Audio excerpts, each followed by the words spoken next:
Me chamo Eli Delfino, sou engenheiro responsável pela obra Bosque 2.1. Vou atualizar vocês como está a nossa etapa de obra.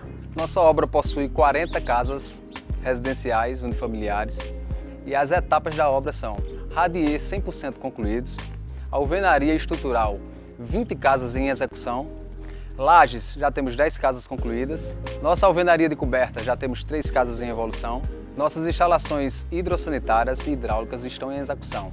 Nossos próximos passos em execução serão alvenaria estrutural, lajes de coberta, alvenaria de coberta, instalações hidrossanitárias, reboco interno e externo. Fiquem de olho nas redes sociais da RL que vamos estar sempre aqui atualizando vocês de cada etapa da nossa obra.